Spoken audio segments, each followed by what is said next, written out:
J'ai des séances d'accompagnement chemin de vie, j'appelle ça. J'aime pas dire cartomancienne, tarologue ou médium. Ou, voilà. Je suis accompagnante chemin de vie. Donc on me sollicite quand on a des blocages, des deuils, voilà, qu'on a juste besoin d'une petite clé sur son chemin. Voilà, je pense que j'ai assez regroupé qui j'étais et je vais laisser la place à ma confrère Stéphanie. Merci. Bonjour à tous.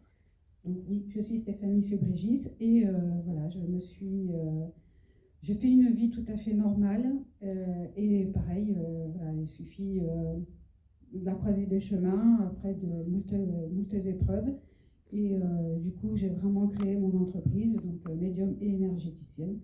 Donc j'ai suivi ma vocation finalement parce que c'est depuis toujours. Mais avant ça, j'ai vraiment fait ma vie tout à fait normale. J'ai construit ma famille et la médiumnité, voilà, du plus loin que je me souvienne, c'était à l'école primaire, ça je m'en souviens très bien. Et puis bon, on s'aperçoit que quand on n'est pas vraiment tout à fait, entre guillemets, comme tout le monde, vaut mieux se taire, parce que c'est pas toujours bien perçu, ou les amis, enfin les camarades, t'es pas normal, toi. Donc du coup, on se tait et on met ça de côté. Ensuite, c'est vraiment revenu à la charge au décès de ma sœur quand j'avais 13 ans. Et du coup, là, c'est vraiment très dur. Donc, j'ai vraiment tout refoulé. Et c'est revenu encore un peu plus tard. Donc, mais je me suis plus ouvert au magnétisme, déjà dans un premier temps, à couper le feu en parallèle de mon travail. Et puis, bon, voilà, j'ai construit ma famille. Et puis ensuite... voilà, il m'a fallu quitter mon travail pour des raisons de santé et du coup, je savais pas du tout ce que j'allais faire. Et en fait, c'est mon premier amour parce que j'ai commencé à tirer les cartes à l'âge de 16 ans. Et c'était vraiment aussi une passion depuis toujours. Je peux pas dire, je sais pas pourquoi, ça nous vient comme ça. Et puis voilà, donc du coup, poussée par une hypnothérapeute déjà dans un premier temps qui était très ouverte là-dessus, m'a dit il faut que tu te lances. Voilà. Et donc du coup, c'est pour ça que je suis là aujourd'hui. Et ça porte. Et voilà, maintenant, depuis l'année dernière, je commence des conférences dans des associations. Merci Aline aussi de nous faire confiance. Et puis voilà, de toute façon, le truc principal pour nous, c'est de vous délivrer, franchement, de vous transmettre les messages, parce que j'ai été à votre place. Et donc, je sais très bien qu'on est dans l'attente. Moi, tout ce que je peux vous dire pour aujourd'hui, c'est vraiment être dans l'accueil. Voilà. Être dans l'accueil et tout ce qu'on peut donner, tout ce qui nous vient, parce qu'on est tous connectés, et tout ce qui vous viendra en premier à l'esprit, c'est que c'est juste. Voilà. Parce qu'on peut très bien aussi capter d'autres âmes, donc de la famille, voire des voisins, on ne sait pas. Enfin, tout ce qui vous viendra à l'esprit, accueillez, et on voit après, de toute façon, on saura vite. Voilà, donc je laisse la place à Julie, et puis je te souhaite une très très bonne conférence. Et puis je vous dis à tout à l'heure.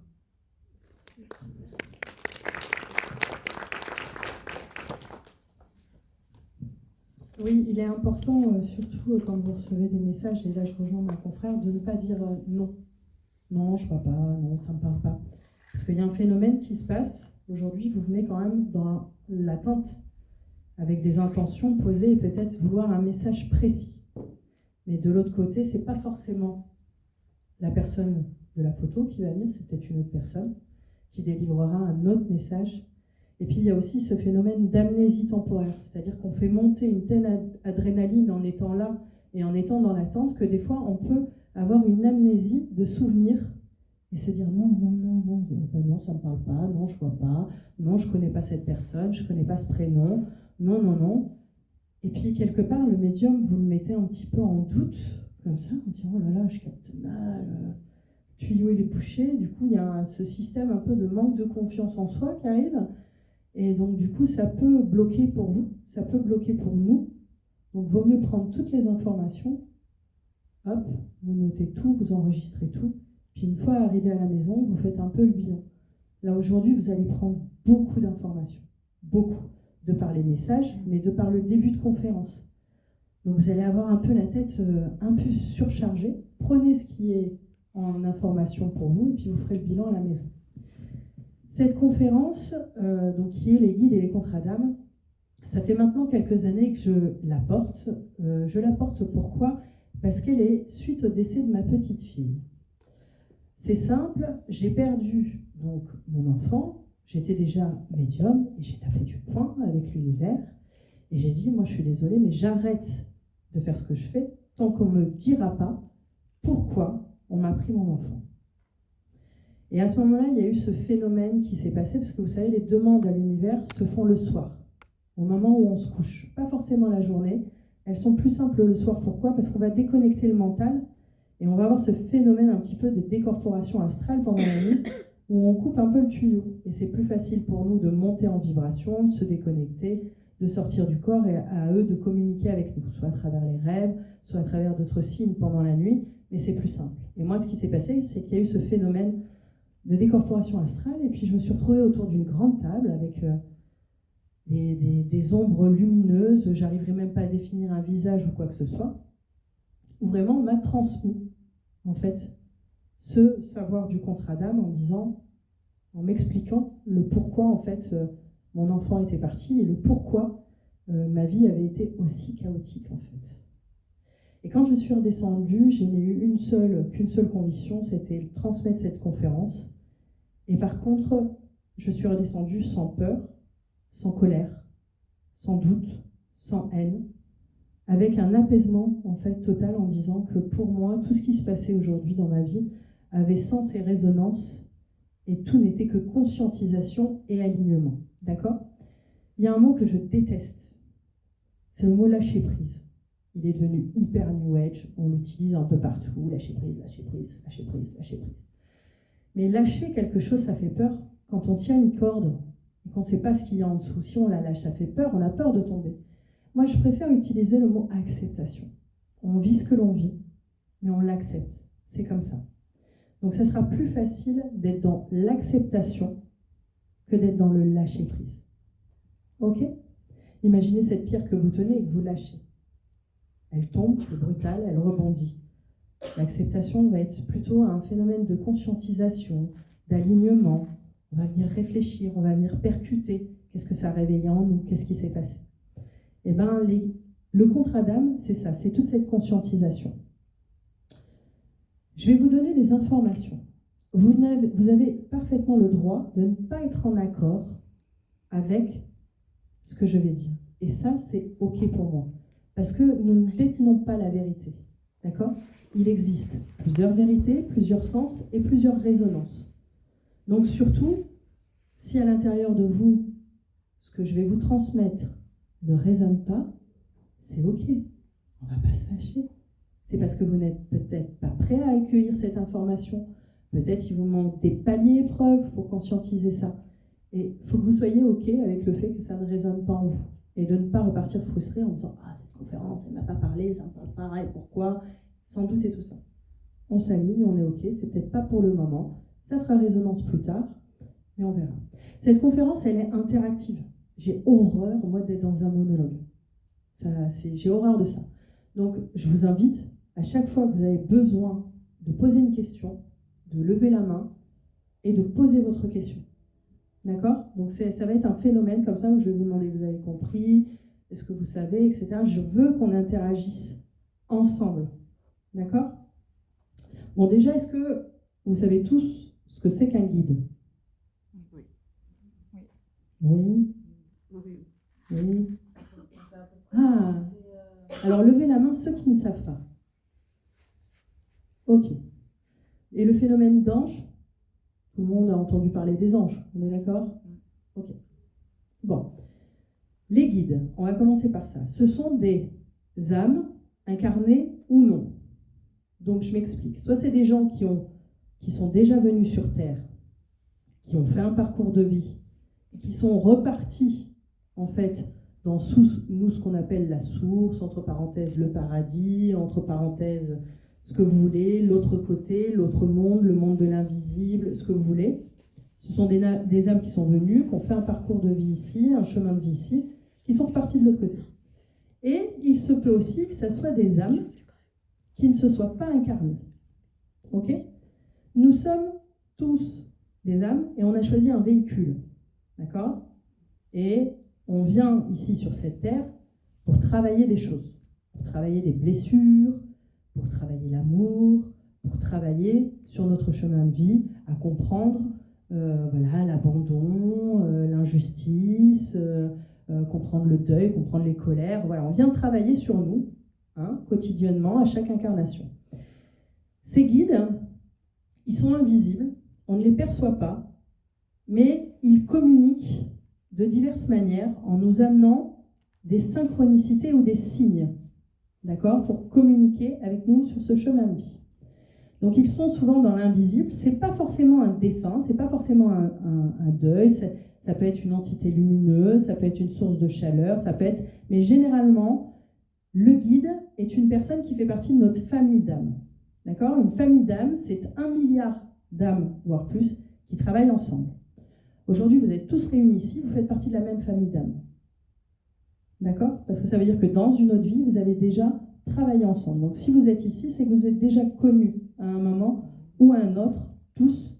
Vous avez dit, tiens, on va se rejoindre aujourd'hui pour voir Julie, pour voir Stéphanie. Voilà. Donc, vous vous connaissez tous et vous travaillez tous ensemble. D'accord ? Le guide, ça peut très bien être une entité qui date d'Égypte, parce que vous avez vécu en Égypte, vous avez eu une vie dans le médiéval ou ailleurs. Et puis lui, il a dit, maintenant, je ne vais pas me réincarner dans les autres vies, je préfère attendre un peu et je reste de l'autre côté. Donc cette âme, elle va venir vous guider tout au long de votre chemin de vie. Vous n'en avez pas qu'un. Vous en avez plusieurs qui vont travailler sur plusieurs domaines de votre chemin de vie. D'accord ? Il y en a un, il va venir travailler pour l'amour, l'autre pour la confiance en soi, l'autre pour le travail, l'autre pour accompagner sur un deuil. Et vos guides, donc ces âmes, vont changer en fait de fréquence vibratoire en même temps que vous. C'est-à-dire que le guide change à chaque fois que vous montez un palier vibratoire. D'accord ? Je vais parler beaucoup de fréquence et de vibration parce qu'en fait, tout est question en fait de vibration. Vous imaginez cette radio ? Eh bien vous êtes pareil en fait. Un coup vous captez énergie, un coup vous captez RFM, mais plus ça va, plus vous passez des paliers dans votre vie et plus vous montez en vibration. Ces paliers, c'est quoi ? C'est j'ai une leçon dans la vie, je conscientise cette leçon, j'éveille ma conscience, je monte un palier supérieur en acceptant ce que je viens de vivre. Paf, je comprends la leçon, j'augmente. Je ne reste pas dans ma rancune, je ne reste pas dans ma colère, je ne reste pas dans mes peurs, j'avance. Et plus vous allez monter votre taux vibratoire, plus il sera simple de parler à votre guide. D'accord ? Le guide n'est pas un ange. On a un ange de naissance, certes, mais les anges ont des multiples personnes avec lesquelles ils s'occupent. Les guides ont un groupe d'âmes qu'ils gèrent. Donc ils vont gérer 2, 3, 4 âmes en même temps, mais ils sont destinés à vous. Et c'est les premières personnes en champ vibratoire qui vont être là.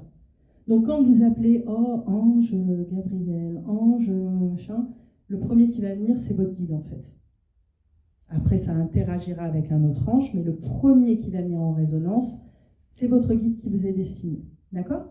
Il va venir comment ? En vous amenant des phénomènes olfactifs, des fois rassurants. Donc une odeur de rose, une odeur qui vous perçait pendant votre enfance, quelque chose, un parfum rassurant, une odeur bienveillante. Il va vous amener une plume, il va vous amener un nuage qui aura une forme, il va vous amener aussi beaucoup de synchronicité dans la musique, dans les paroles des chansons.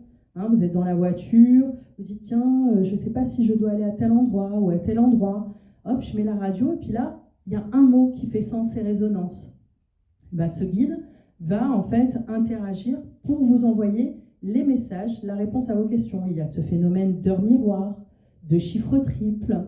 Vous allez retrouver avec plein de signes et de synchronicités qui vont être liés au guide. C'est pour ça qu'il est important en fait de communiquer beaucoup. C'est-à-dire n'ayez pas peur d'être un peu fou ou un peu perché, comme on dit dans notre domaine, mais de communiquer en fait avec l'invisible. D'avoir cette petite intention le matin au réveil, de dire bon ben voilà, vous êtes là, vous êtes avec moi, j'aimerais bien passer une bonne journée, accompagnez-moi sur mon chemin de vie. Et c'est très bien aussi de les solliciter, c'est-à-dire j'ai envie de savoir si vous êtes vraiment à mes côtés, je voudrais, dans la journée, croiser, puis là, je sais pas, vous dites, admettons, un tigre, une pyramide, vous leur donnez un challenge.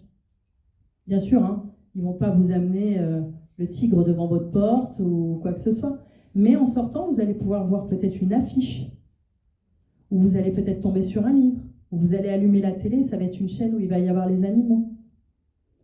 Pourquoi en fait communiquer avec eux et pourquoi en fait au quotidien créer cette énergie de communication et les solliciter? Tout simplement pour avoir confiance en vous. Le fait d'avoir ces petits signes et d'être conforté dans les signes que vous recevez de vos guides, ça va forcément générer une forme de confiance en soi, de confiance en l'univers et de confiance au fait qu'il y ait un après. Et de ne pas se sentir seul au quotidien. Parce que beaucoup d'âmes qui se sont incarnées sont certes entourées par des amis, mais se sentent profondément seules à chaque fois. Et justement, on a besoin de combler cette solitude en communiquant avec nos guides qui nous accompagnent sur ce chemin de vie. Hein, ils sont un petit peu derrière, à checker un peu le contrat d'âme, à dire bon ben voilà, Pierre a écrit sur son contrat qu'il devait aller de ce côté-là, plan A, plan B, donc on va l'accompagner par des signes et des synchronicités à prendre le dit bon chemin. Il n'y a pas de bon ou de mauvais chemin. Mais pour vous donner une image, il y a le chemin qui aura beaucoup plus de positivité avec un petit peu de négativité, et de l'autre côté, beaucoup de négatif et un tout petit peu de positif. D'accord? L'âme, elle a toujours le libre arbitre. Toujours. Elle se retrouve face à deux chemins, face au choix, et ça sera toujours le plan A ou le plan B. D'accord? Le guide, il est juste là pour mettre la synchronicité à l'endroit où le chemin sera le plus facile. Maintenant, si vous ne l'écoutez pas, c'est pas grave, il continuera à vous accompagner sur le chemin le plus difficile. D'accord? Donc le guide est là pour accompagner. L'ange, on a un ange de naissance, vous pouvez le solliciter, il va vous accompagner aussi. Vous pouvez les solliciter à certaines heures parce qu'ils sont en connexion avec les heures miroirs. Est-ce que vous connaissez tous les heures miroirs? Oui. 12-12, 15-15, 15-51, 2h22. Nous avons les heures miroirs double, triple et inversées. Elles sont beaucoup arrivées pendant le confinement en 2020. Hein, pas parce qu'on avait la tête devant l'horloge, mais parce qu'on était tous dépressifs et qu'on avait besoin de quelque chose à quoi s'accrocher, hein, on est bien d'accord? Ça m'est arrivé tout pareil, hein, comme vous. Et en fait, ces heures miroirs, elles ont un message. Donc quand elles arrivent dans votre vie, c'est parce que, félicitations, vous avez un palier vibratoire assez haut pour communiquer avec vos guides. Donc c'est qu'il s'est passé des trucs dans votre vie pas cool du tout. Vous avez bien ramassé, vous avez bien pris votre bonne gifle, et que du coup, elles sont là pour vous rassurer et pour vous dire, bon, allez, tu as pris un palier vibratoire là assez haut, donc on va communiquer avec toi, on va t'accompagner. Pourquoi? Parce que l'humain, de toute façon, il est obsédé par les chiffres. Il est obsédé par l'argent, il est obsédé par le temps qu'il a, le temps dans sa journée. Donc ils se sont dit, bon ben voilà, on va fonctionner avec les heures miroirs. Des fois, ça peut être des chiffres miroirs. Quand on prend une note, un ticket, oh bah tiens, 6,60 €, ou ainsi de suite, 3,33 €. Vous allez retrouver partout, en fait. Derrière chaque heure miroir, il y a un message. Il faut aller chercher ce message. Si vous n'allez pas chercher le message derrière leur miroir, eh ben, ils vont faire ça toute la journée. Donc, ce n'est pas juste un petit coucou. Ah tiens, il m'a fait un petit coucou. Non, il faut aller chercher la symbolique. Il faut aller chercher la symbolique derrière la plume, le message, les formes de nuages, ce que vous voyez dans vos rêves. En fait, il faut aller chercher. C'est là pour vous faire percuter, pour vous faire conscientiser. Pourquoi? Parce qu'en l'instant T, vous posez une question, consciente ou inconsciente. Il y a une question qui est là. Vous la répétez en boucle. Et eux veulent simplement vous donner la réponse. Donc, si vous n'allez pas la chercher, ils ne bossent pour rien, quoi. Et après, vous dites, personne ne m'aide, je suis tout seul, je ne trouve pas mon chemin, voilà. Allez-y, je vous écoute. Comment on fait pour aller chercher le message, justement? Si je donne un exemple, tout à l'heure, moi j'ai eu 14h14 quand je me suis assise. Donc, mais comment on fait pour aller chercher 14h14, madame, il va vous falloir du courage et de l'alignement. Hein. Ok. Pas mal. Alors, peu importe où vous allez chercher l'information. D'accord? Vous allez, en l'instant T, la chercher dans Internet, la chercher dans un livre, la chercher n'importe où. Il n'y a pas de... Personne n'a la vérité. C'est juste dans l'instant T, vous avez besoin d'aller chercher l'information, allez la chercher là où c'est juste pour vous. Si vous êtes à l'extérieur, que vous n'avez rien, que vous n'avez pas de livre chez vous et tout ça, et que le seul moyen c'est Internet, eh ben, vous allez regarder la symbolique sur Internet. Dans le texte, il y a forcément un truc qui va faire résonance, un truc qui va vous percuter. Et c'est le plus important. Vous voyez ? C'est aller chercher l'information à chaque fois. Si vous voyez 14h14 que vous êtes en train d'écouter la musique, même si c'est en anglais, hein, allez chercher l'information dans la chanson. Traduisez les paroles. Il y aura forcément un signe, quelque chose qui va en fait répondre à vos questionnements intérieurs. Ouais. Là, vous m'avez donné l'exemple de 14h14. Hein, 14h14, on est parce que vous vivez trop de schémas répétitifs, vous vivez les mêmes choses avec les mêmes gens, tout le temps, qu'il faut recréer des fondations assez solides pour vous, hein, que ça a été un peu branle-ballant, mais qu'aujourd'hui, on vous demande de vous écouter, vous, et de ne penser qu'à vous, pour éviter ces schémas répétitifs. Voilà. Et donc, justement, on enclenche un peu ce système du guerrier, parce que 14h14, en fait, le problème, c'est que vous avez été trop loyal. Et les gens ont profité de vous. Voilà. Donc, derrière tout ça, derrière tous ces messages, de toute façon, vous allez avoir à chaque fois sens et résonance. Même une plume, même si vous voyez en répétition une libellule, un papillon, allez chercher toujours l'information. Ce sont des messages, justement, de ces guides, donc de ces entités invisibles de l'autre côté du voile, qui vous accompagnent. D'accord ? C'est pas forcément... Alors, surtout, vraiment, je tiens à dire, entre guide et défunt, ce sont deux énergies différentes. Un défunt n'est pas forcément un guide, mais c'est pas pour autant qu'il ne peut pas interagir pour venir vous transmettre un message qui va vous guider sur votre chemin de vie. On n'est pas sur le même plan vibratoire, on n'est pas sur la même énergie. C'est d'ailleurs pour ça qu'en ressenti, un guide, ça va plutôt être une chaleur enveloppante très chaude, et qu'un défunt, ça va plutôt être subtil et froid, comme un courant d'air. D'accord ? Si un jour vous avez un coup de chaud dans le dos, comme un gros coup de soleil, déjà ça peut être un indice pour vous de dire c'est guide, parce que ça vient se plaquer dans le dos. C'est très très chaud. Généralement, quand ça reste très très longtemps, c'est un guide masculin. Quand ça fait des petites vaguelettes chaud, froid, chaud, froid, chaud, froid, c'est une femme. Donc c'est une énergie guide féminine. Ok ? Le défunt, au départ, ça va être un courant d'air froid qui ne va pas forcément rester longtemps, mais c'est un courant d'air froid. Le taux vibratoire est un peu différent, cependant, ça ne veut pas dire qu'ils ne sont pas montés, qu'ils ne sont pas nettoyés. Ça veut dire que juste, ils ne sont pas dans la même vibration. Et donc, du coup, pour le moment, ils n'ont pas peut-être le statut de guide parce qu'ils n'ont pas terminé de travailler ou d'accompagner différemment, mais ce n'est pas systématique. Pour autant, ils viennent quand même à travers les médiums vous transmettre des messages afin de vous orienter sur votre chemin de vie et de vous apaiser. D'accord ? C'est bon au niveau des guides, de la fonction des guides. Est-ce que vous avez des questions ? Non ? Ça a répondu à toutes vos interrogations. On va passer à la partie contrat d'âme. Bon, là, généralement, c'est la partie où les gens me détestent. Voilà. Parce que tout ce que vous allez entendre ne fait pas forcément plaisir à l'humain ou est difficile à encaisser. D'accord ? Le contrat d'âme, on va le préparer bien avant notre incarnation. D'accord ?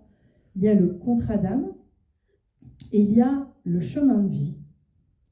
Il y a les vies antérieures, il y a la mission de vie. On peut avoir accès à la mission de vie, on peut avoir accès à notre chemin de vie, on peut avoir accès aux annales akashiques et nos vies antérieures, mais on ne peut jamais avoir accès au contrat d'âme. Si un jour vous avez un médium qui vous dit « j'ai accès à ton contrat d'âme », c'est faux. Ni vous, ni personne ne peut avoir accès à ça. Déjà, c'est interdit, puisque dans votre contrat d'âme, il est stipulé la manière dont vous avez choisi de mourir. Donc, on ne peut pas avoir accès à ça. Par contre, on va vous aiguiller sur votre chemin de vie et sur votre mission de vie. Donc, le contrat d'âme, on est un peu, pour vous donner une image et une visualisation, vous puissiez vous projeter autour d'une grande table ronde, avec beaucoup de gens, et on se dit, moi, je suis le guerrier qui vient s'incarner. Je vais m'incarner pour travailler sur toutes mes douleurs. Parce que je n'ai pas fini dans les autres vies, parce que j'ai besoin de comprendre, j'ai besoin de m'ascensionner. Donc je descends et je vais travailler. Donc vous choisissez différentes choses. Généralement, on travaille un peu sur tout, mais sur la trahison, l'injustice, l'abandon, les violences. On veut travailler aussi sur l'amour. Mais la première mission que l'on choisit, c'est transmettre notre amour, la guérison. Donc la première mission qu'on a et qu'on choisit, c'est descendre sur Terre pour accompagner les autres et les éveiller. C'est automatique. C'est la fonction de départ et on choisit à peu près tous la même, de dire, bon ben voilà, notre but va être de guider les autres, va être de les accompagner, va être de les soigner, va être de les remplir d'amour. C'est systématique. Et puis après, on va cocher les cases. Donc on a plein de cases. Et puis on va cocher les cases. Et puis on va choisir les gens qui vont nous entourer. Donc on va choisir notre père, notre mère, notre oncle, notre tante, notre grand-père, notre grand-mère, nos enfants. Puis on élargit le cercle, les copains, les copines, les cousins, et on élargit encore plus. Et là, plus ça va aller, plus vous allez choisir des figurants de vie. La personne que je vais croiser dans la rue, que je vais croiser au supermarché, la personne qui va faire sens et résonance à ma vie, mon premier amour, etc. Et puis, vous allez vraiment choisir jusqu'à la moindre personne que vous allez croiser dans votre vie. La moindre personne que vous allez choisir. C'est pour ça que tout à l'heure, j'ai dit, il y a 1 milliard d'âmes qui travaillent ensemble pour vous faire vivre des choses. Donc au départ, il y a ceux qui vont vous faire vivre les choses positives, puis il y a ceux qui vont faire vivre les choses négatives. D'accord ? Les personnes qui vont choisir le rôle des plus toxiques, des plus violents. C'est-à-dire ceux qui vont te faire vivre l'inceste, la pédophilie, le viol, la violence, les coups, le harcèlement.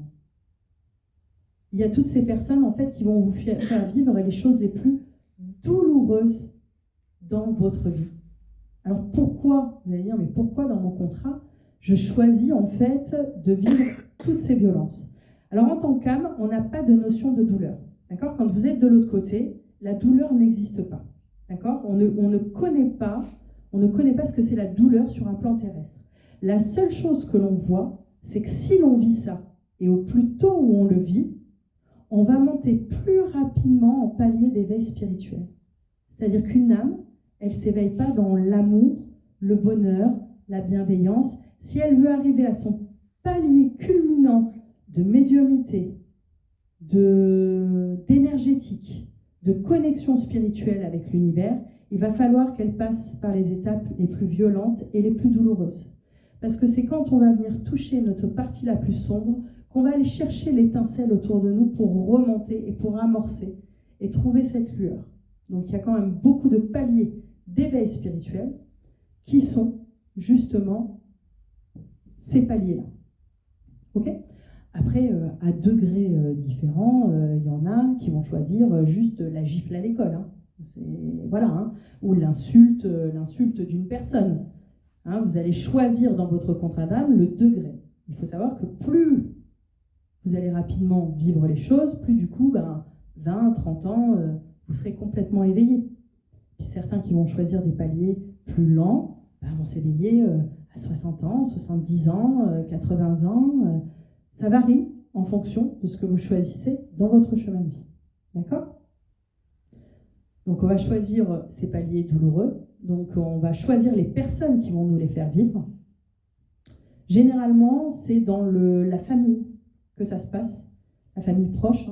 Ces âmes qui font ça, ce sont des âmes, alors désolé de vous le dire, mais qui vous aiment énormément. D'accord ? C'est des âmes qui, au contraire, vous aiment tellement, de l'autre côté, se sont dit, vu l'amour que je te porte, je suis la seule personne pour pouvoir te l'amener. Généralement, c'est des âmes avec qui on a vécu des incarnations très puissantes dans les autres vies. D'accord ? Donc, elles vont vous accompagner. Donc, ça a pu être un fils dans une vie, mais elles vont vous accompagner à vivre ça.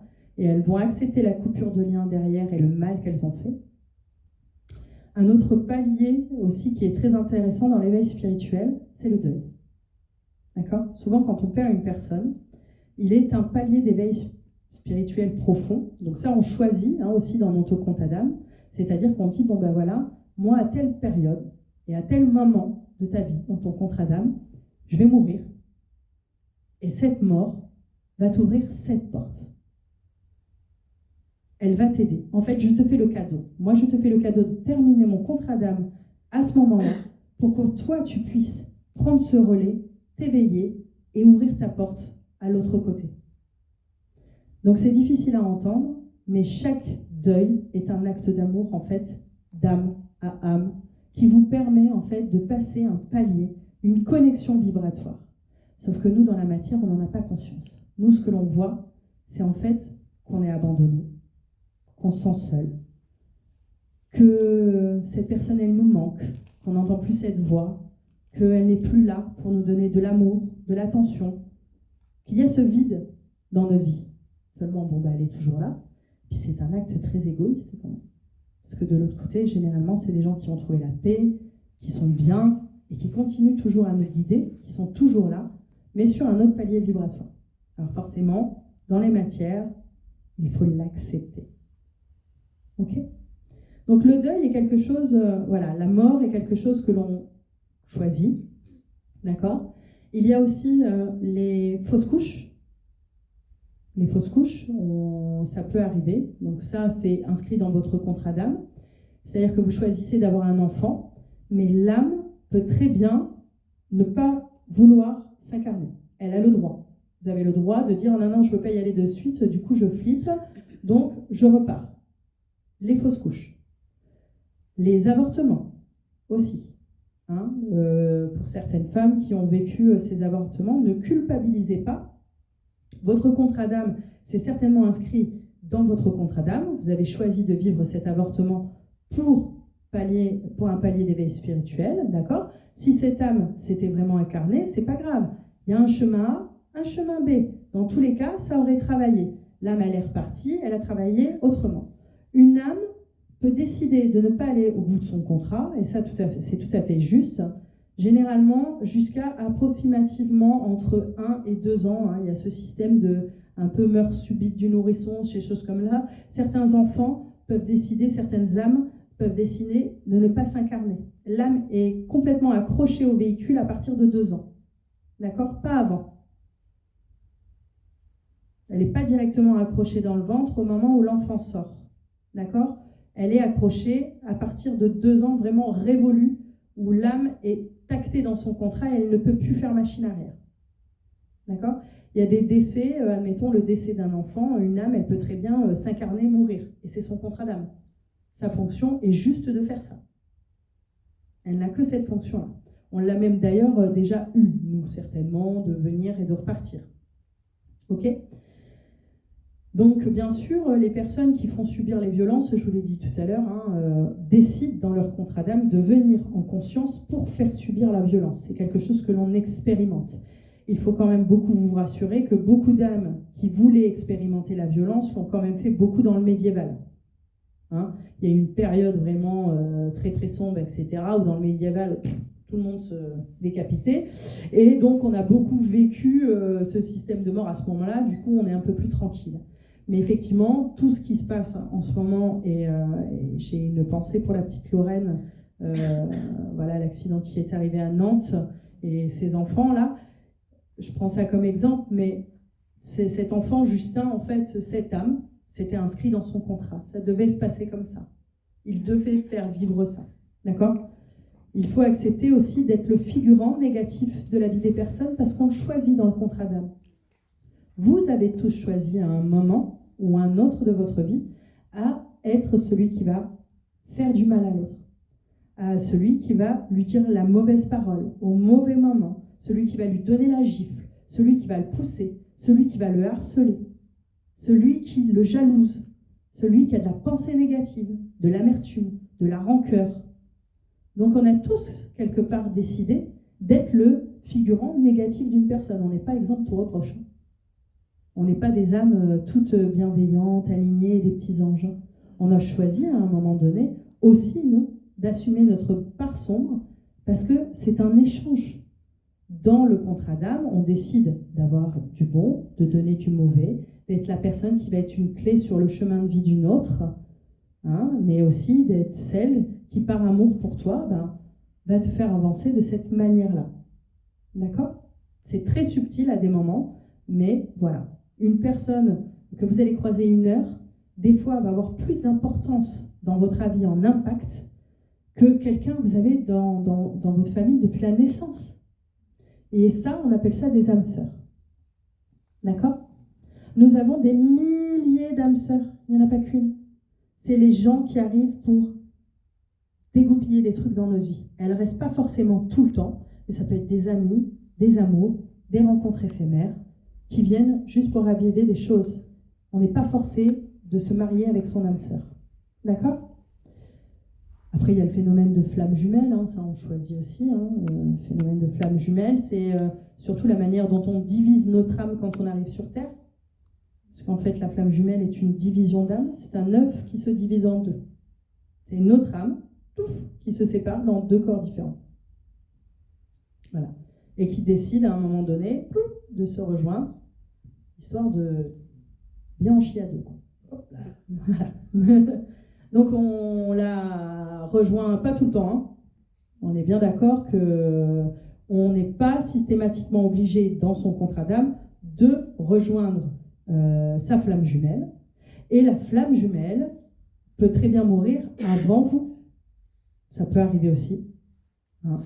Donc ça, après, c'est plus compliqué ce parcours-là. On va plutôt se concentrer sur les âmes sœurs. Voilà, vous n'en avez pas qu'une. Ça peut être un homme, une femme, une amie, un enfant. Que vous allez avoir. Notre enfant peut très bien être notre âme sœur, il n'y a pas de malsens, c'est juste qu'il va nous faire travailler sur plein de choses, il va nous ouvrir la conscience, il va nous réconforter, c'est quelqu'un d'apaisant et qui va vraiment vous accompagner sur votre chemin de vie. D'accord ? Sur votre chemin de vie, bien sûr, vous allez choisir aussi dans votre contrat d'âme de rencontrer des thérapeutes, des médiums, des accompagnants, on appelle ça des guides terrestres.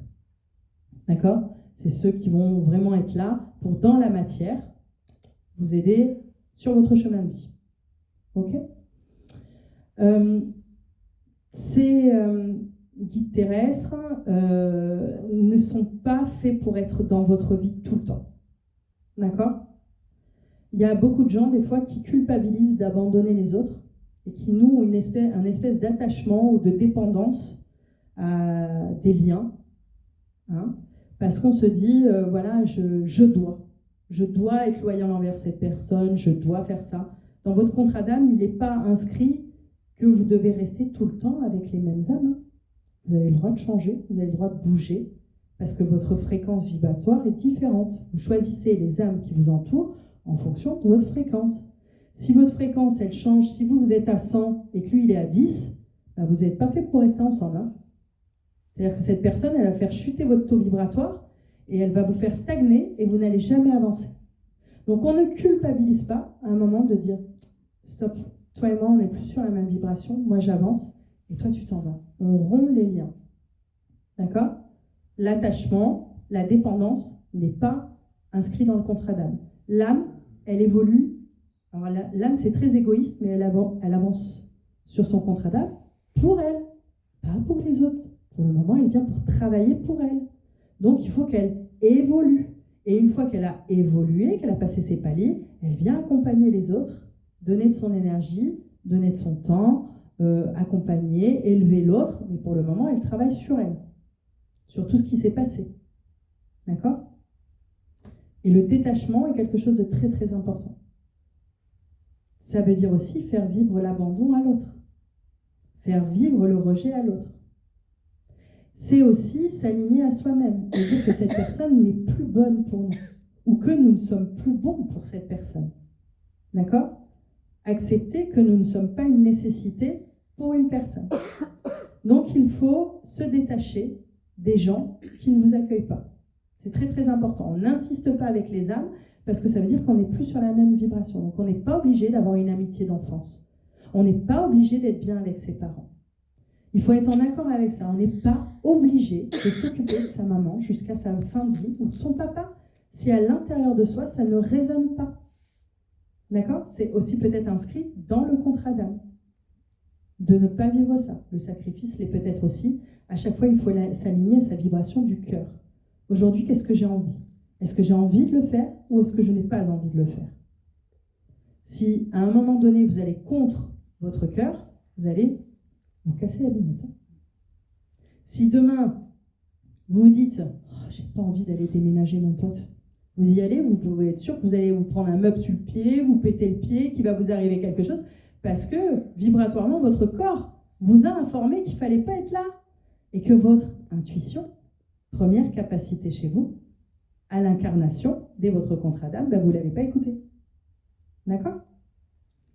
Donc c'est pareil, là, vous allez entendre plein de médiums un peu New Age de le don. J'ai le don. J'ai le don de la connerie, surtout. On a tous des capacités, et grandes capacités, et on en est tous dotés. Vous avez tous une forme de médiumnité chez vous, à un degré différent. Vous avez tous le magnétisme, tous l'énergétique, tous l'intuition, et ça, c'est dès le départ. Vous allez les développer en fonction de ce que vous vivez, mais vous les avez en option directe. C'est d'ailleurs pour ça que les enfants sont des grands médiums jusqu'à l'âge de 7 ans. Hein, ils voient tout, ils entendent tout, et c'est impressionnant. Ce sont de vrais maîtres spirituels, hein, les enfants. Ouais, et puis, il ne faut surtout pas brider cette médiumnité. Hein. Chez les enfants, c'est très très important, hein, parce que souvent, la médiumnité est bridée à l'âge de 7 ans parce qu'ils rentrent en CP, et justement, c'est là où on intègre les croyances limitantes. Ça n'existe pas, c'est ton imaginaire, etc. Donc, si vous voulez, toutes ces capacités, vous les avez en vous, il faut les écouter. Il faut écouter votre corps. Hein, votre corps vous parle, il donne des informations, il faut les écouter. Ce que vous avez choisi dans votre contrat d'âme, vous êtes une âme remplie de capacités et non un Raël, quoi, hein, le grand gourou qui a reçu. Voilà, on est bien d'accord. Donc on est tous égaux. Hein, je ne suis pas plus, pas moins. On est tous pareils, alignés sur des vibrations. D'accord ? Je voulais aussi vous parler beaucoup du suicide. Alors, le suicide peut être soit une forme de rupture de contrat d'âme, d'accord ? Et ce qui veut dire, c'est qu'au moment où on se suicide, le contrat, on n'a pas été au bout. Donc, on a fait une rupture de contrat. Mais ce contrat, une fois que vous l'avez signé, il faut le faire. Hein.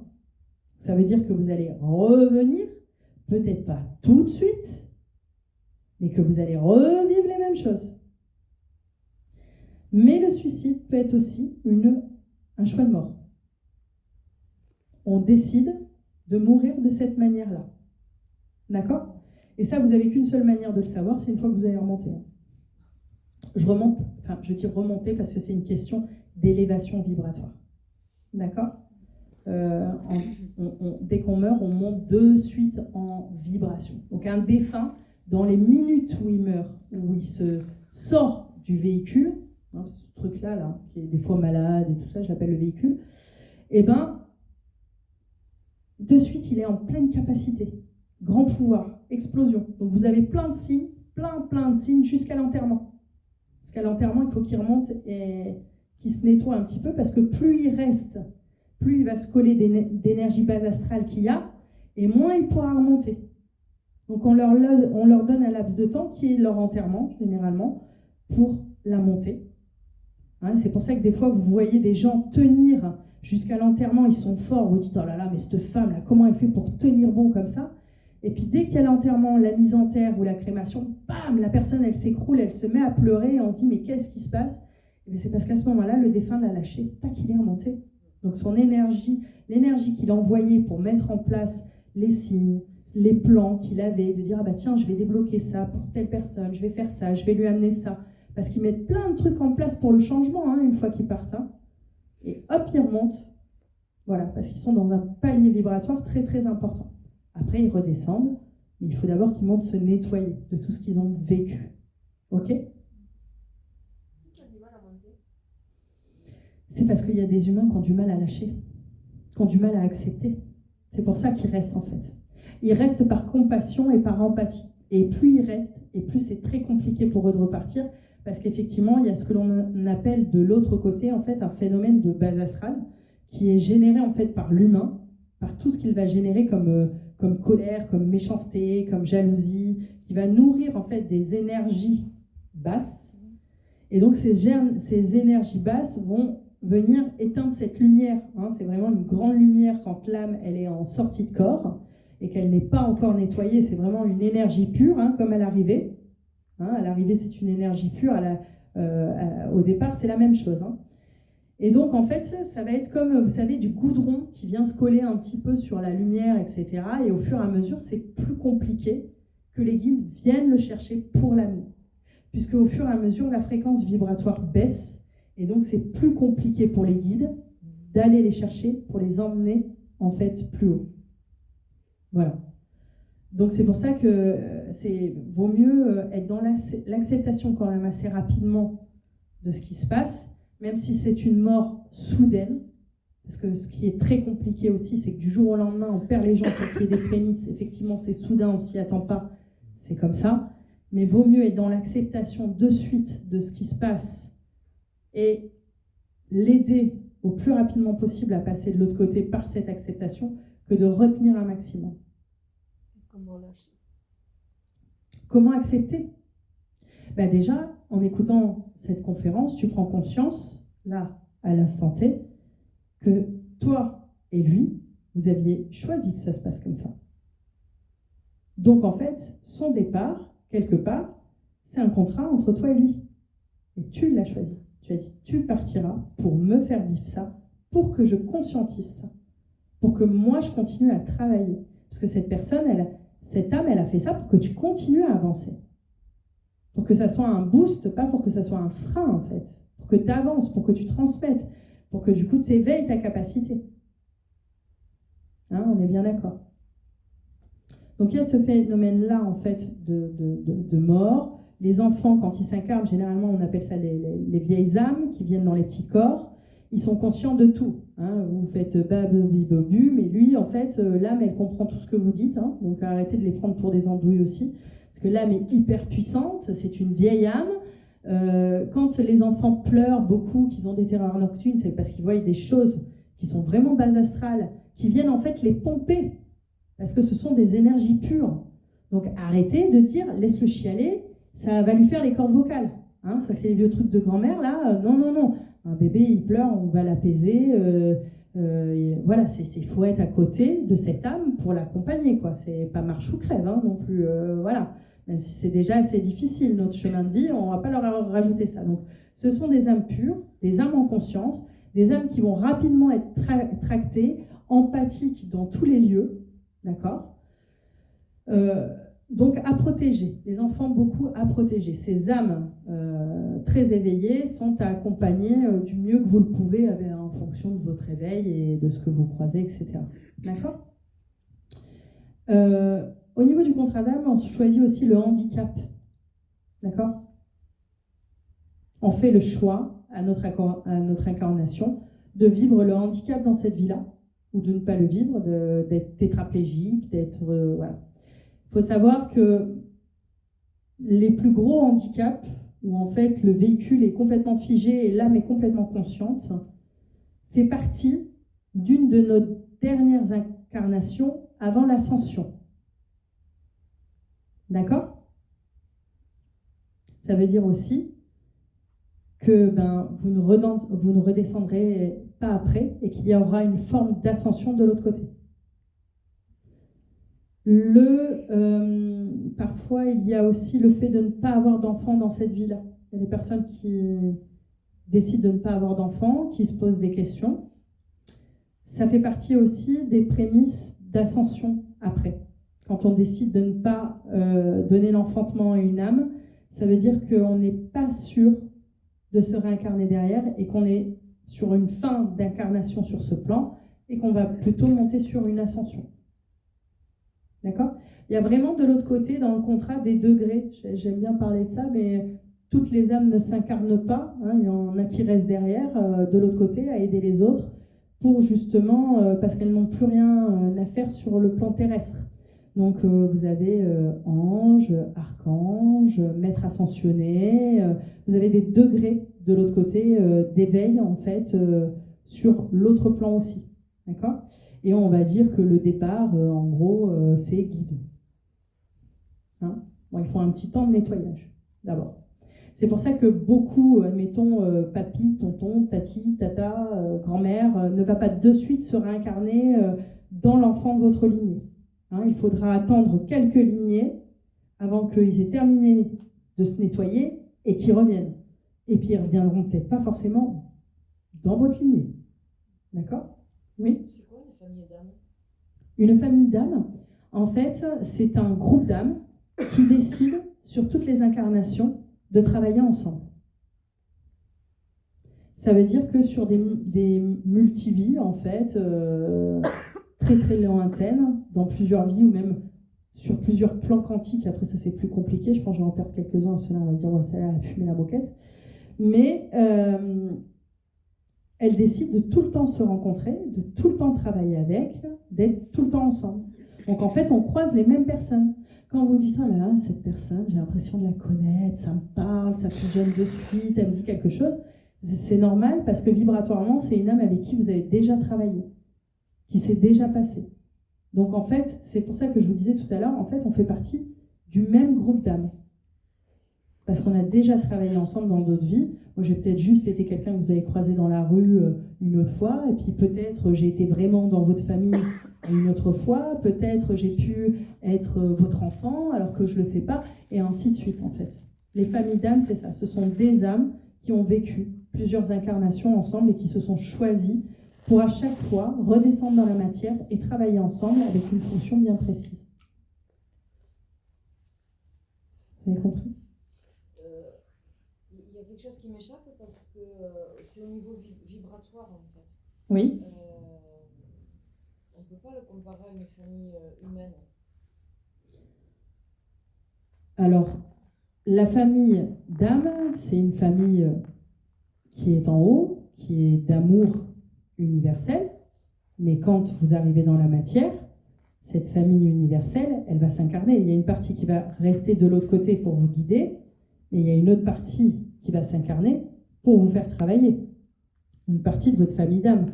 C'est d'ailleurs pour ça que dans la vie de tous les jours, il y a des choses qui sont très fusionnelles avec des gens qui font partie en fait de votre famille d'âme. Là, on n'est plus sur la famille d'âme, elle change de vibration en fonction de votre chemin de vie. C'est-à-dire que vous allez choisir quelqu'un de là-haut qui va s'incarner en même temps que vous sur le même plan. Vous descendez à la même vibration. Vous travaillez. Votre vibration, elle change parce que vous avez pris une claque et pas l'autre. L'autre s'en va. Il a terminé de travailler avec vous. Une autre âme liée à votre famille d'âme vient vous travailler en fonction de votre vibration. D'accord ? On attire les gens en fonction de notre taux vibratoire, en fonction du taux vibratoire de l'âme. Au départ, on est tous avec la même vibration, on descend avec une première vibration, et notre parcours de vie, notre chemin de vie, fait qu'on élève notre vibration. Plus on va élever notre vibration, plus on va rencontrer des âmes de notre famille d'âmes qui vont avoir un impact de plus en plus important, et d'autres qui ne seront plus alliés à notre vibration vont, eux, aller sur un autre parcours et rencontrer une autre personne de leur famille d'âme. Tout est une question de vibration, que ce soit en haut ou en bas. Le taux vibratoire n'est pas le même. Moi, ça me fait penser au vilain petit canard, en fait. Il est pas dans une vibration, il est déjà dans une vibration haute, mais pourtant, toute sa vie, il rencontre des âmes différentes. Alors, il y en a des plus ou moins sympas, jusqu'à un moment donné où il se retrouve avec les signes.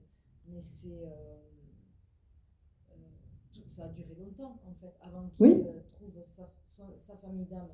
Avant, c'était pas sa famille d'âme, avant, c'était un chemin de solitude, quand même. Ben, quelque part, si, ils font partie de leur famille d'âme, parce que c'est ce que je vous ai dit tout à l'heure, c'est les âmes qui vous aiment le plus, qui vous font le plus de mal au départ, qui vont venir donner les plus grosses, en fait, épreuves. Donc, en fait, c'est le même groupe d'âmes qui travaillent tout le temps ensemble, mais qui ont juste une fonction différente, une vibration différente, un contrat d'âme aussi différent, c'est-à-dire que ces canards qui ne voulaient pas l'accepter avaient décidé dans leur contrat d'âme d'être les canards qui ne l'acceptent pas. Et lui avait dit, toi, tu seras le canard qui ne m'accepte pas, pour que je retrouve en fait ma famille, ou pour que je trouve l'impulsion d'aller chercher une vibration plus haute. Ça se modifie en fonction de votre vibration.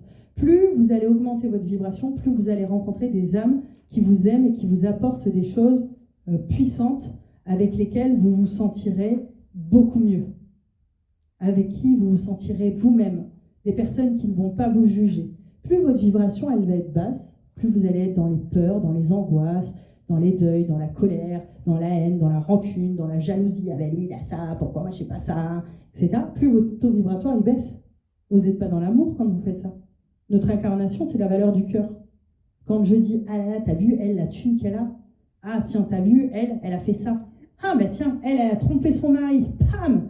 Ah là là, jugement, bam. Et bien plus vous faites ça, plus vous faites baisser votre taux vibratoire. Vous n'êtes pas dans l'amour. Une âme, elle vient pour faire ce qu'elle a envie de faire, ce qu'elle a besoin de faire et ce qu'elle doit faire. Ce qu'elle fait ne vous regarde pas. Elle vit son parcours. Ça lui appartient. Donc, il faut dire, il faut toujours, en grande partie, vous essayez d'avoir une pensée bienveillante. Effectivement, des fois, il y a des gens qui font un peu chier.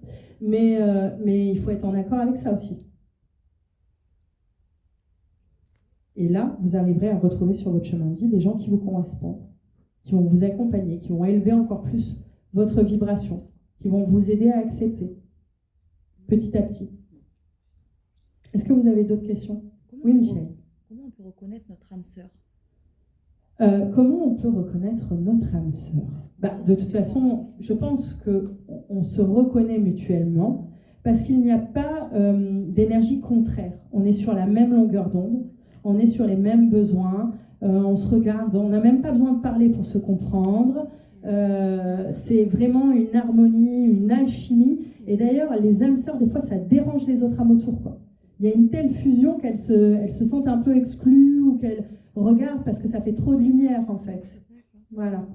C'est très fusionnel, en tout cas, ces rencontres-là. Est-ce qu'on peut avoir plusieurs âmes sœurs dans la même famille, dans la même lignée? Vous pouvez avoir plusieurs âmes sœurs dans la même lignée, mais vous pouvez avoir même dans un groupe d'amis plusieurs âmes sœurs, en fait. Plusieurs étapes fusionnelles, en tout cas, avec des personnes avec qui vous êtes profondément connectés, oui, bien sûr. Oui. Alors, je ne sais pas si vous pouvez me répondre, mais moi j'ai fait mon arbre généalogique. Oui. Et j'ai vu du coup que j'avais une arrière-grand-mère 5e génération Oui. qui est décédée le jour de mon anniversaire. Est-ce que ça peut faire un lien Alors un peu, ça peut avoir un lien effectivement dans le contrat d'âme, que ça soit un choix, voilà, la grand-mère mourra et moi je vais naître pour que les personnes qui sont là ce jour-là, le deuil soit moins douloureux ou que directement ça soit un palier d'éveil pour moi. Dans tous les cas, c'est un choix d'âme de votre grand-mère à vous. D'accord? C'est-à-dire qu'on ne s'incarne pas avant notre famille, notre groupe d'âmes complet, en fait, notre famille d'âmes. Il n'y en a pas un qui va s'incarner avant l'autre. On va d'abord faire tout le contrat ensemble et petit à petit, chacun va venir s'incarner. Notre lignée va venir s'incarner. Il n'y a pas moi je m'incarne et pas les autres. Okay, c'est au fur et à mesure comme ça. Donc effectivement, vous deviez être à un moment donné là-haut et dire, toi, tu arriveras à ce moment-là pour qu'il y ait un impact. Alors, désolé pour toi, parce que du coup, on célèbre ton anniversaire et en même temps la mort de la grand-mère. Mais voilà, c'est pas forcément cool. Mais... c'est très loin, donc... Oui, bon, ça va alors. Mais du coup, effectivement, il y a quelque chose quand même de symbolique là-dedans. Ce qui est important de savoir, c'est qu'est-ce que ça réveille chez toi quand t'en parles. Mais c'est une grand-mère 5e génération, donc vraiment que j'ai pas... Ok, mais ça te fait peur? Ça te fait peur? Ça te fait quoi? Ton corps, il réagit comment quand tu dis, oh la vache, je suis née le jour où l'arrière-grand-mère, elle est décédée? Qu'est-ce que ça fait chez toi? Ou plutôt, tu t'interroges en te disant, est-ce qu'il n'y a pas un lien plus profond? Est-ce que je ne dois pas aller creuser? Est-ce que mon âme n'est pas connectée avec elle? Est-ce que je ne dois pas faire quelque chose? Voilà. Donc, tu vois, il y a toujours sens et résonance. Et les deuils, il n'y a pas... Là, on vient poser une interrogation parce que dans ta vie aujourd'hui, en tant que femme, tu as quelque chose en lien avec cette femme-là, qu'elle, elle a vécu, etc.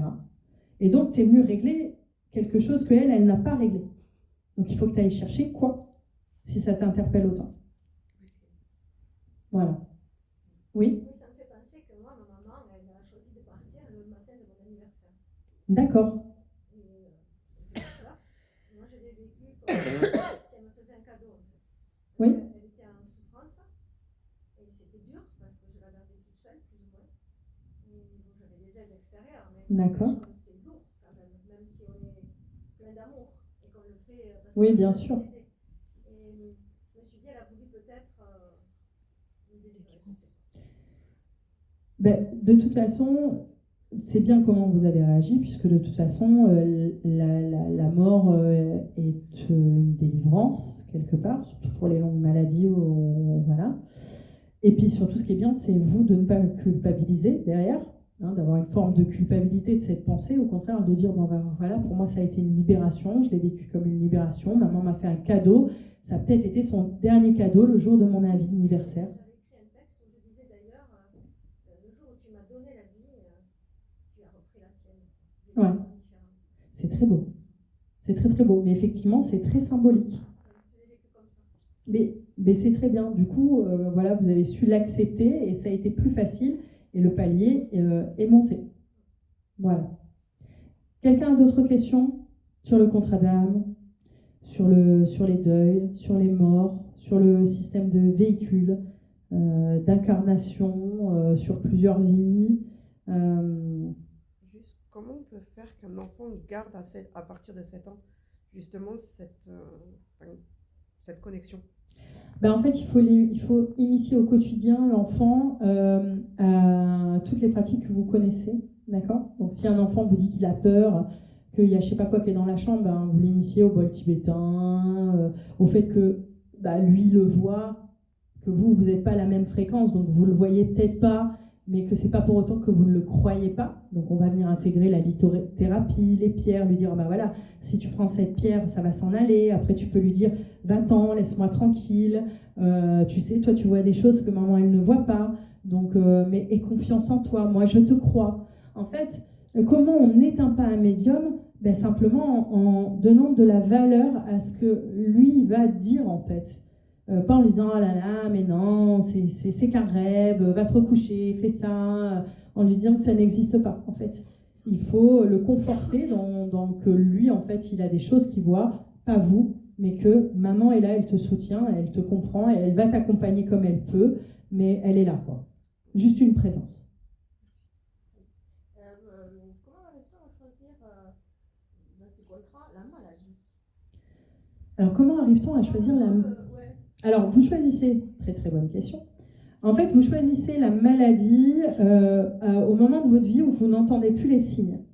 C'est-à-dire à un moment donné, quand les petits signes de vos guides ne sont plus assez conscients, vous choisissez des mots et des maladies pour vous faire percuter sur votre état d'esprit du moment, d'accord ? Jusqu'à la grosse maladie, hein, qui peut être parfois l'Alzheimer, les maladies de Charcot, les grosses maladies comme le cancer, etc. Ces maladies-là, elles arrivent à la suite des prémices des mots physiques que vous n'avez pas entendus. D'accord ? C'est-à-dire que vous choisissez même d'avoir un petit rhume à ce moment-là. Alors ce petit rhume, il va arriver comment ? Quand on a le nez bouché. Hein ? Il arrive au moment où je suis dans une situation que je ne peux pas sentir, en fait. D'accord ? Ma gorge, les angines, il arrive à un moment où il y en a un, il m'a bien cassé les... et que je n'ai pas pu lui dire ce que j'avais à lui dire. Donc là, je me fais une belle angine, hein, et etc., etc. Mon genou lâche, parce qu'à un moment donné, on a dit arrête, stop. Donc le genou lâche, la cheville lâche. Mais ça, vous l'avez signé. Vous l'avez signé dans votre contrat. À un moment, vous avez dit, voilà, si je n'écoute pas cette situation, ou si je n'accepte pas cette situation, j'aurai ce mot physique pour m'aider à conscientiser de ce qui se passe. Donc on choisit nos mots et nos maladies pour comprendre ce qui se passe. Ce qui est très important, c'est qu'à partir du moment où vous allez conscientiser pourquoi vous avez une angine, pourquoi vous avez le nez, pourquoi vous avez une tendinite, pourquoi vous avez mal à l'épaule, pourquoi le genou, pourquoi la sciatique, vous allez voir que vos mots, dès que vous allez les conscientiser, vont commencer petit à petit à disparaître. Parce qu'on ne va pas les conforter. Alors, il y a un livre qui est très très bien, qui s'appelle Le Dictionnaire des mots et des maladies de Jacques Martel, et qui est très très bien pour justement comprendre ce que nous dit notre maladie. Hein, le moindre petit corps au pied, la moindre petite douleur de ventre, tout est inscrit à l'intérieur pour vous aider à conscientiser et de dire « Ah, Ben oui, évidemment, c'est la situation que je suis en train de vivre. Ben voilà, mon corps me donne ces signaux, justement, pour que je me libère de ça. À partir du moment où vous allez le conscientiser, vous avez déjà fait les 3/4 de votre guérison. On appelle ça l'effet placebo. L'effet placebo. Des fois, vous donnez... Vous savez, vous n'avez jamais fait ça à vos enfants, hein? Ils ont des migraines, ils ont mal à la tête, ils aiment bien...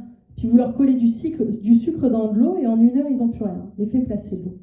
Parce qu'en fait, c'est nous qui nous déclenchons nos maux, nos maladies, tout. On est responsable de tout ce qui se passe. Même de la fracture. C'est-à-dire qu'une fracture peut se reconsolider extrêmement vite, vécue, hein, justement par la conscientisation et par le fait de pourquoi, en fait, je me suis infligé cette fracture. Pourquoi je vis, en fait, cette maladie? Pourquoi je vis l'endométriose? Pourquoi je vis systématiquement des cystites? Pourquoi j'ai une sciatique qui dure depuis des années? Il faut savoir, mesdames et messieurs, que la sciatique ou le lumbago, hein, c'est parce qu'on a un problème avec la thune. On a peur de manquer d'argent. Et on n'arrive pas à avancer si on n'a pas d'argent. Voilà, donc tout a sens et résonance. C'est pas parce que je porte toute la journée. Non, ça arrive parce qu'à un moment, oh là là, j'ai trop de dépenses, il y a tout qui m'arrive dans la tronche, et paf, j'ai la sciatique, je ne vais jamais pouvoir avancer. Pour toutes les femmes qui ont beaucoup de cystite ou de problèmes un peu, voilà, changer de partenaire, vous allez voir, ça va plus être ce problème-là. En fait, la femme, quand elle ne veut plus avoir de rapport avec le partenaire, mais qu'elle ne le verbalise pas ou qu'elle ne l'aime plus, la fonction, c'est ici, ça ne marche plus. C'est ah non, tu ne peux pas y aller, il y a problème. Voilà, comme ça évite de le verbaliser et on se met un petit peu dans le déni. D'accord? Donc la femme, elle fait ça. Ok? Et toutes les maladies que vous allez rencontrer, de toute façon, ont vraiment sens et résonance avec ce que vous vivez. Allez regarder ce super dictionnaire. Vous allez voir qu'après, vous allez l'avoir comme une Bible, hein, sur vous en permanence. D'autres questions? Oui? Moi, je voulais savoir quelle est la différence entre se faire incinérer et enterrer pour monter. Il n'y en a aucune. Il n'y en a pas. Du tout. À partir du moment où vous quittez le véhicule, peu importe. Il n'y a pas d'incitance. On se rejoint. Le véhicule est libre. Enfin, cette chair n'a plus d'importance en fait. Le véhicule ne fonctionne plus. Donc, votre âme, ça n'a aucune incidence pour vous, l'incinération ou l'enterrement. Ça va avoir un impact sur les vivants qui restent. Voilà. Mais sinon, en point de vue... de toute façon, dites-vous qu'il n'y a rien de plus bas en dessous. Hein. L'enfer, on y est. Hein. L'enfer, c'est l'incarnation et tout ce que l'on vit ici sur Terre. Hein. Après, il n'y a pas plus bas. Hein. Hein, quand on dit avec tes mauvaises pensées, tu iras en enfer, non, vous allez surtout payer dans le karma dans les vies suivantes, hein, un petit peu dans le dharma dans cette vie-là, mais vous n'irez pas plus bas. Hein. C'est juste, il va falloir régler les comptes après avec là-haut. Hein. C'est tout. Hein. Toujours vibration haute. Voilà. Oui. Je suis issue d'une famille très catholique. Oui. Concernant le suicide, Oui. ils ont tendance à dire que l'âme ne peut pas monter. Tout à fait. Voilà. Et j'aimerais un petit peu savoir votre ressenti par rapport à ça. Eh bien, écoutez, moi, je suis issue d'une famille très catholique. J'ai eu le droit aussi à école maternelle avec les sœurs, voilà, école primaire, ainsi de suite, voilà, la communion, confession, etc. Et pourtant, avec ma connexion spirituelle et ayant vécu en fait le suicide de personnes autour de moi et de ma propre expérience personnelle, hein, en fait, ça n'a rien à voir avec l'élévation spirituelle. Une âme qui se suicide, en fait, elle n'est pas privée de monter en élévation. Sinon, c'est pas un acte d'amour. On est bien d'accord. Voilà. Donc, tout de l'autre côté, en fait, il n'y a pas de jugement. C'est voilà, tu as décidé de partir, on t'accompagne à monter. Il n'y a pas de baisse de vibration parce qu'on fait ça. Au contraire, hein, c'est un appel à l'aide, un appel de l'âme.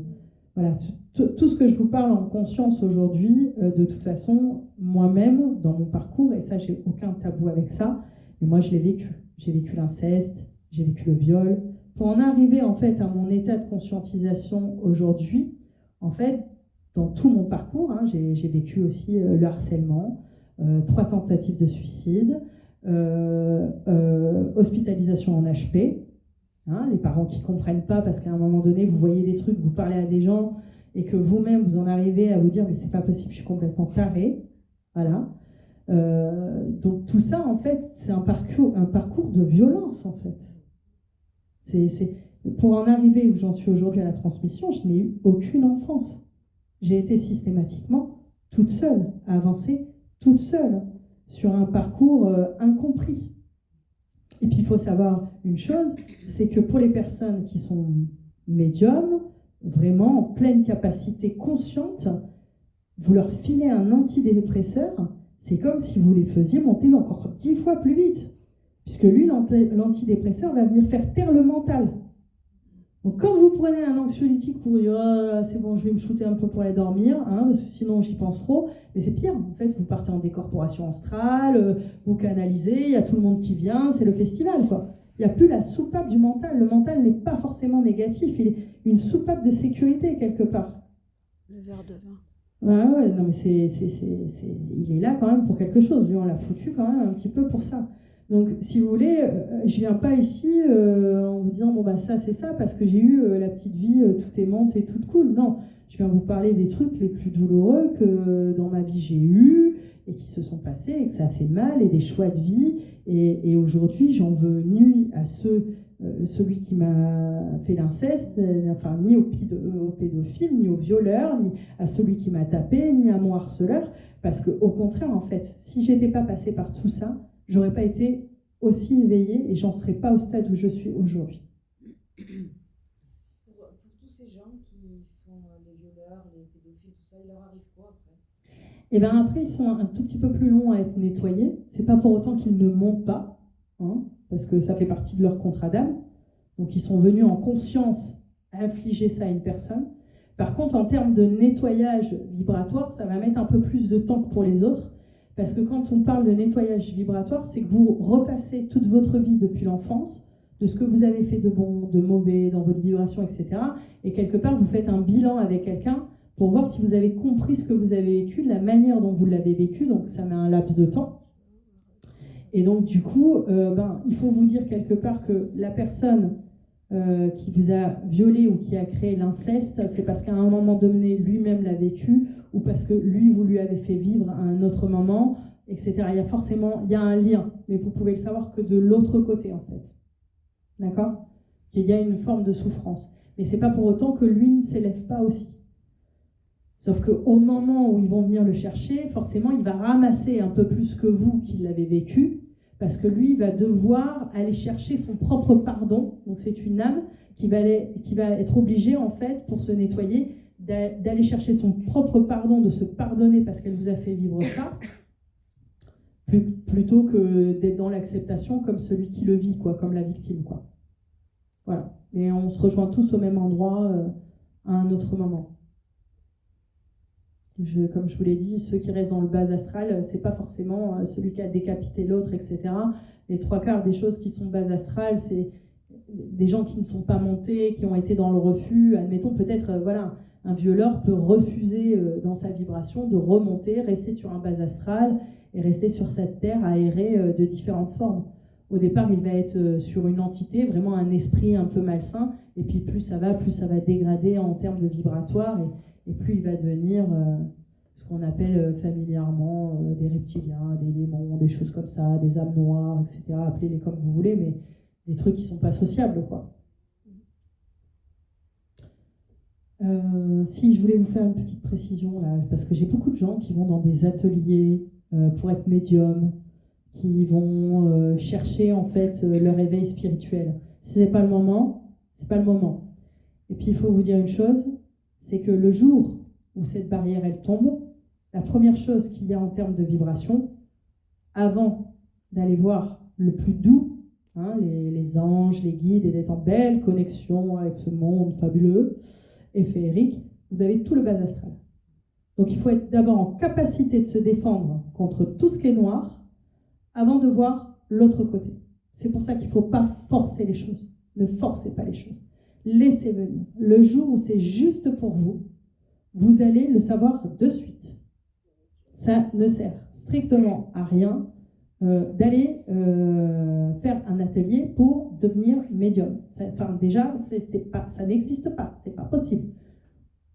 On va chercher à comprendre son intuition, comprendre ses capacités, comprendre qui l'on est, mais on n'apprend pas à devenir médium. Ça ne marche pas. Ok ?